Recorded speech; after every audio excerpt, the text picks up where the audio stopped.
बेयो बड'लेण्ड इंखं टेलिभिजन दिनै 14 मार्च 2020 शनिबार खालि नोंथांमोननि खाथियाव सानसेनि बरादखौ लानानै फैदों आं सदानन्द दैमारिया।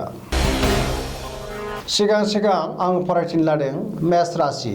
दिनैनि साना जोबोर मोजां, गोसोखौ गोजोननाय मोनगोन, गोसोनि साननाया जाफुंगोन, न'खराव बिसि फिसायनि गेजेराव अनलायनाय फैगोन, समाजाव मान सन्मान मोनगोन, गोबां खामानियाव मुखुब थानानै देहाखौ मेंनाय मोनगोन, गोबां धोन खामायनो हागोन, मोननो गोनां धोनखौ मोनगोन, सरखारि मावफारियाफोरनि थाखाय जोबोर मोजां, गुबुनफोरजों अनजासो गारगोन, फरायसाफोरा मोजां फिथाइ मोनगोन, रांखावरियाव जोबोर मोजां, फालांगियावबो मोजां मुलाम्फा मोननो हागोन।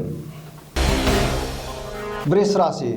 दिनैनि साना जोबोर मोजां, गोसोनि साननाया जाफुंगोन, माबा मोनसे बेसेन गोसा मुवा बायनो हागोन, गोसोखौ गोजोननाय मोनगोन, बहानिफ्रायबा मोजां खौरां फैगोन, रांखावरियाव जोबोर मोजां, फालांगियावबो जोबोर मोजां मुलाम्फा मोननो हागोन, गोसोनि साननाया जाफुंगोन, देहाया मोजाङैनो थागोन, न'खराव बिसि फिसायनि गेजेराव अनलायनाय फैगोन, सेंग्रा सिख्लाफोरा दिनै मोजां खौरां मोनगोन, फरायसाफोरा गोब्राब नाजानांगोन, बहाबा दावबायहैनो खाबु मोनगोन। मिथुन राशि। दिनैनि साना मोजां आरो गाज्रिनि गेजेरजों बाबेनलांगोन, देहाखौ मेंनाय मोनगोन, हरखाबै खर' सानाय एबा गगानि बेमाराव गोग्लैनो हागौ, गुबुनजों गोब्राब बाथ्रा दाबुं, मानहानि जानो हागौ, बहाबा थाङोब्ला दिनै दोनथ'नायानो गाहाम, जाब्रबथायनि सम्भाबना दङ, रांखावरियाव जोबोर मोजां, सोरनिफ्रायबा गोबां धोन मोनगोन, बेफार फालांगियाव जोबोर मोजां मुलाम्फा मोननो हागोन, बहानिफ्रायबा गोबां रां मोनगोन, समाजाव मान मोनगोन, बिमा बिफानि बोर मोनगोन, न'खराव बिसि फिसायनि गेजेराव एना एनि फैनो हागौ। कर्कट राशि। दिनैनि साना जोबोर मोजां, गोसोनि साननाया जाफुंगोन, गोसोखौ गोजोननाय मोनगोन, समाजाव मान मोनगोन, मोननो गोनां रांखौ मोननो हागोन, रांखावरियाव जेबो आंखाल जानाय नङा, देहाया दिनै मोजाङैनो थागोन, गुबुननि गोसोखौ बोनो हागोन, सरखारि मावफारिफोरा जोबोर मान सन्मान मोनगोन, मोनफ्रोमबो जेंनाखौ बोस्रांनो हागोन, न'खराव अनलायनाय फैगोन, गोसोनि बोलोआ बांगोन, गोबां खामानियाव मुखुब थागोन, बिसि फिसायनि गेजेराव अनलायनाय फैगोन, सेंग्रा सिख्लाफ्रा दिनै मोजां खौरां मोनगोन। सिंह राशि। दिनैनि साना मोजां आरो गाज्रिनि गेजेरजों बाबेनलांगोन, गोसोखौ गोनो गोथो मोनगोन, गोथों साननो रोंनाय नङा, देहाया मोजां थागोन, खामानि मावनो गोसो जानाय नङा, गुबुननि हेफाजाब मोनगोन, जानाय लोंनायाव सांग्रां जानाया गाहाम, समाजाव मान मोनगोन, रांखावरियाव बारा मोजां नङा, फालांगियावबो बाङाय मुलाम्फा मोनगोन, न'खराव बिसि फिसायनि गेजेराव अनलायनाय फैगोन, दिनै गोबां सुबुंजों लोगो मोनलायगोन, फरायसाफोरा बिजाब फरायनो गोसो दुंगोन, बहाबा थाङोब्ला गोसोखौ गोजोननाय मोनगोन। कन्या राशि। दिनैनि साना मोजां आरो गाज्रिनि गेजेरजों बाबेनलांगोन, न'खराव अनलायनाय फैगोन, सोरनिबा सायाव रागा जोंफ्लांनो हागौ, गुबुननि हेफाजाब मोननो हागोन, रांखावरियाव आंखाल जानाय नङा, गोबां धोन मोनगोन, बेफार फालांगियाव दिनै मोजां मुलाम्फा खामायनो हागोन, गोदान खामानि मावनो गोसो जागोन, गोसोखौ गोनो गोथोबो मोनगोन, देहाया बारा मोजां थानाय नङा, समाजाव मान मोनगोन, गुबुननि गोसोखौ बोनो हागोन, सेंग्रा सिख्लाफोरा मोजां खौरां मोनगोन, बहाबा थाङोब्ला सांग्रां जानाया गाहाम। तुला राशि। दिनैनि साना जोबोर मोजां, मावनो लानाय खामानिखौ दिनै थि समाव मावफुंनो हागोन, समाजाव मान सन्मान मोनगोन, गोसोखौ गोजोननाय मोनगोन, गुबुन लोगोफोरनिफ्राय हेफाजाब मोनगोन, गोसोनि साननाया जाफुंगोन, मोजां साननो रोंगोन। न'खराव बिसि फिसायनि गेजेराव अनलायनाय फैगोन। रांखावरियाव जोबोर मोजां, गोबां धोन मोनगोन। गोबां गोदान सुबुंजों लोगो मोनलायगोन। बेफार फालांगियाव गोबां मुलाम्फा मोननो हागोन।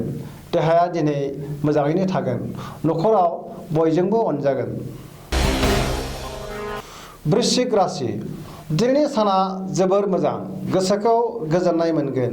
बहानिफ्रायबा मोजां खौरां मोनगोन। साननाया जाफुंगोन। गोदान थांखि लानानै खामानि मावनो हागोन। रांखावरियाव जोबोर मोजां। गुबुनखौ बांद्राय दाफोथाय। गुबुननि जेबो बिबान दाला, नङाब्ला खहा जानो हागौ। समाजाव मान मोनगोन। गोसोनि बोलोआ बांगोन। गुबुनजों मोजां सोमोन्दो लाखिनो हागोन। फालांगियाव जोबोर मोजां मुलाम्फा मोनगोन। मावनो लानाय खामानिखौ मावफुंनो हागोन। गोबां धोन आरजिनो हागोन। न'खराव अनलायनाय फैगोन। गोबां खामानियाव मुखुब थागोन। धनु राशि, दिनैनि साना मोजां आरो गाज्रि गेजेरजों बाबेनलांगोन। गोसोखौ गुलाय गुजाय मोनगोन।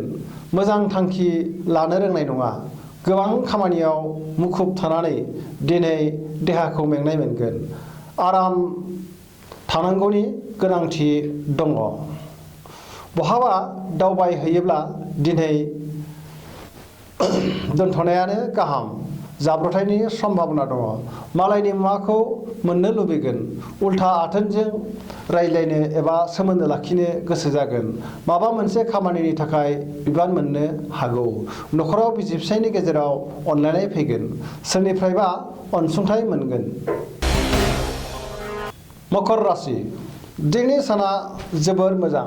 गोसोनि साननाया जाफुंगोन। मावनो लानाय खामानिखौ थि समाव मावफुंनो हागोन। गोदान गोसोनि बोलोजों गोदान हाबा मावनो हागोन। समाजाव मान मोनगोन। मोजां थांखि लानो रोंगोन। गुबुनजों मोजां सोमोन्दो लाखिनो हागोन। फिसाज्ला एबा फिसाजोनि मोजां खौरां मोनगोन। गुबुननि गोसोखौ दिनै बोनो हागोन। न'खराव बिसि फिसायनि गेजेराव अनलायनाय फैगोन। गोदान खामानि मावनो थाखाय दिनै गनायथि मोनगोन। सेंग्रा सिख्लाफोरा गावबा गावनि गोसोनि साननायफोरखौ फोरमायलायनो हागोन। फरायसाफोरनि थाखाय दिनैनि सानाबो जोबोर मोजां। कुम्भ राशि, दिनैनि साना जोबोर मोजां। बयजोंबो बाख्नायजागोन। गोबां गेदेर सुबुंजों लोगो मोनलायगोन। गोबां खामानि मावनो हागोन।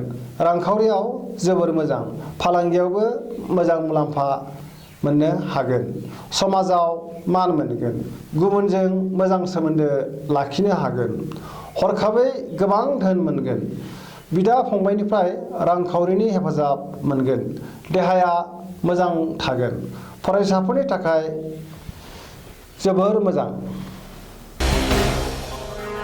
मीन राशि, दिनैनि साना जोबोर मोजां। गोसोखौ गोजोननाय मोनगोन। गुबुनजों अनजागोन। बिमा बिफानि बोर मोनगोन। बिसि फिसायनि गेजेराव अनलायनाय फैगोन। बबेबा मन्दिराव थांनो थाखाय खाबु मोनगोन। सिगांनि गोजाम खामानिखौ दिनै मावफुंनो हागोन। देहाया जोबोर मोजां थागोन। रांखावरियाव जोबोर मोजां। फालांगियाव जोबोर मोजां। दिनै मोजां साननो रोंगोन।